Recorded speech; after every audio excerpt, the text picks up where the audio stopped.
Big TV భక్తి సమాచారం WhatsApp ఛానల్లో జాయిన్ అవ్వండి. అన్ని విశేషాలు ఎప్పటికప్పుడు తెలుసుకోండి. ప్రేక్షకులందరికీ నమస్కారం అండి. చాలామందికి ఒక అనుమానం ఏంటంటే, సార్ బ్రహ్మస్థానంలో గుంత ఉండొచ్చా?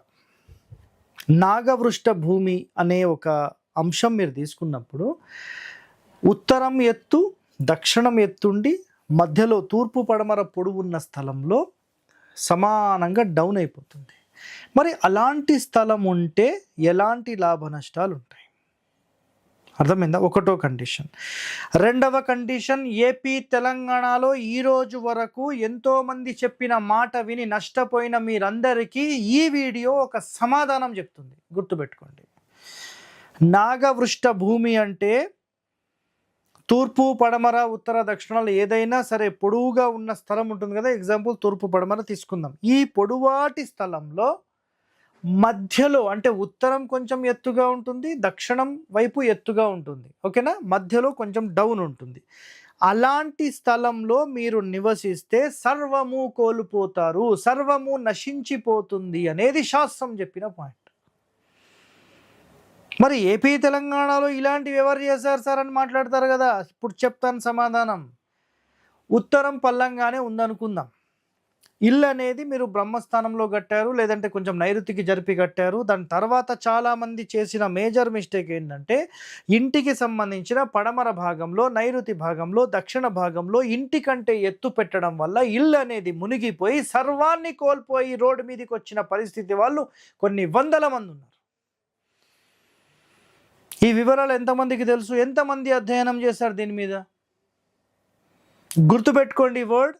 ఇంటి మొత్తంలో, స్థలం మొత్తంలో ఇల్లు మాత్రమే అన్నిటికంటే ఎత్తుండాలి. మొత్తం స్థలం అన్నిటికంటే డౌనే ఉండాలి. ఆ డౌన్లో నైరుతి ఎత్తు, నెక్స్ట్ ఆగ్నేయం, నెక్స్ట్ వాయువ్యం, నెక్స్ట్ ఈశాన్యం. ఇంటికంటే అన్ని డౌనే ఉంటాయి. ఆ డౌన్లో ఈ సిరీస్ ప్రకారంగా మీరు సెట్ చేసుకోవాలి. అర్థమైందా? ఇది కాన్సెప్ట్ అండి. ఒరిజినల్ సిద్ధాంతం చదవకుండా సొంత ప్రయోజనాల కోసము, లేదంటే సొంతంగా మేము పరిశోధన చేశామని చెప్పే వారి మాటలన్నీ విని మీరు సర్వము కోల్పోతున్నారు. ఎవరండి వాళ్ళకి చెప్పింది? మహర్షులు కొన్ని వందల వేల సంవత్సరాలు అధ్యయనం చేసిన ఎన్నో శాస్త్రాలు మనకు అందించారు. అలాంటి శాస్త్రాలు మనం పాటించాలా, లేకపోతే సొంతంగా మాకు మేము అన్నీ తెలుసుకున్నామనే దానికి పాటించాలా? మీరు అర్థం చేసుకోండి. ఎన్నో గ్రంథాలు ఉన్నాయండి. మీకు స్థాపత్య వేదం ఒకసారి చదవండి, ఆగమ శాస్త్రాలు చదవండి. అసలు ఒక మందిరం ఎలా నిర్మించాలి, ఒక బిల్డింగ్ ఆర్కిటెక్చర్ ఏంటి, ఒక టెంపుల్ ఆర్కిటెక్చర్ ఏంటి, ప్రపంచ దేశాల్లో ఎలాంటి ఆర్కిటెక్చర్ ఫాలో అవుతున్నారు, దానికి మన భారతదేశానికి సంబంధించిన మయాన్ మహర్షి చెప్పబడిన కండిషన్స్లో ఎలా దానికి లింక్ చేశారు అబ్జర్వ్ చేయండి ఒకసారి. ఎన్నో నియమాల ప్రకారం ఒక ఇంటి నిర్మాణం చేయాలి. మరి అలాంటి నియమాలన్నీ పాటించకుండా సొంతంగా ఏదో ఒక ప్లాన్ గీసేసి ఒక 5,000 10,000 తీసుకుంటే ఎలా? మీకు అర్థమైందా నా పాయింట్? అర్థం చేసుకోండి. ఇక్కడ చూడండి, ఇంకా నెక్స్ట్ డెప్త్లోకి వెళ్దాం.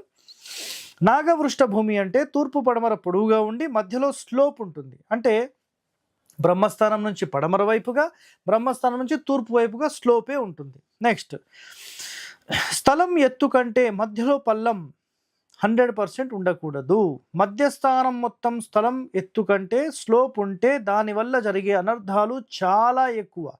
ధనం నశించడం, శత్రు వృద్ధి అవ్వడము, కలహాలు, భార్యాపుత్రులకు అరిష్టము, డెవలప్మెంట్ జీరో అయిపోతుంది.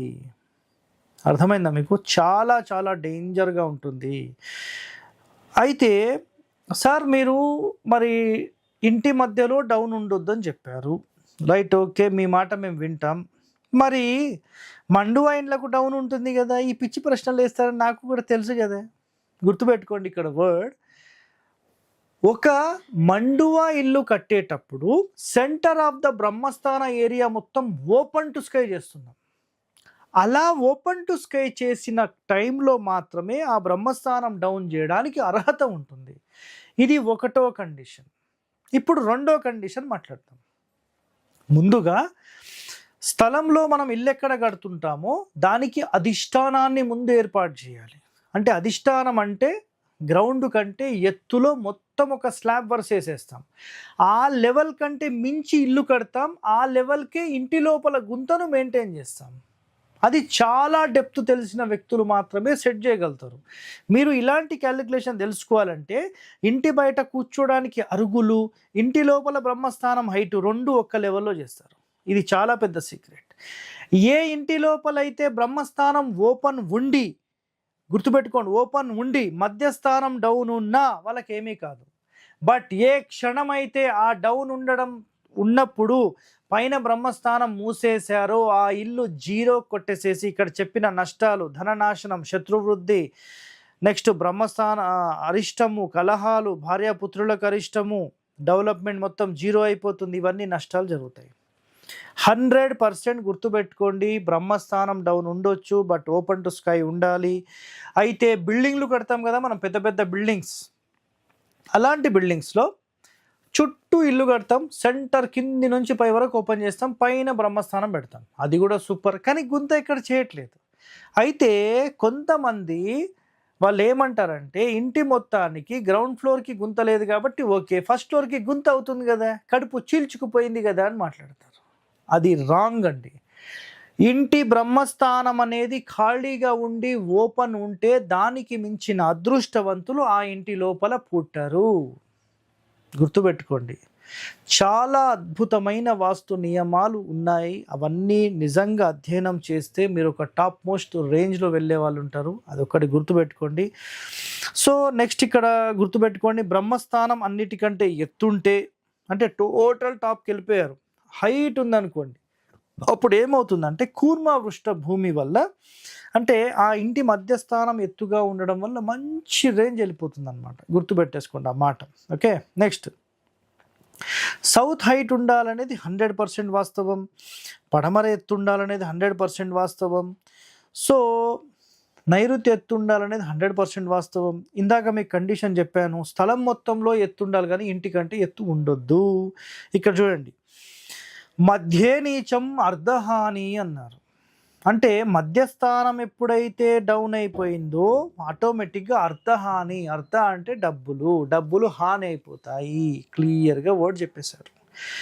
బట్ దీనికి కండిషన్ ఏం చెప్పాము, సెంటర్ ఓపెన్ టు స్కై ఉంటే ఎలాంటి ఇబ్బంది లేదు. బ్రహ్మస్థానం ఓపెన్ ఉన్న ఇండ్లల్లో మీరు ఎప్పటికీ కూడా మాకు ఏమీ లేదు, మేము జీరోకి అయిపోయాం, మేము రోడ్ మీద పడ్డాము అన్న వాళ్ళు ఉండరు. బట్ ఏదో ఒక వాస్తు దోషం గెలుక్కొని వాళ్ళకు వాళ్ళు చేసుకొని దాన్ని నష్టపరుచుకుంటున్నారు, కానీ లేకపోతే ఒక టాప్ మోస్ట్ రేంజ్లో వాళ్ళు ఉంటారండి. గుర్తుపెట్టుకోండి మాట, అర్థమైందా?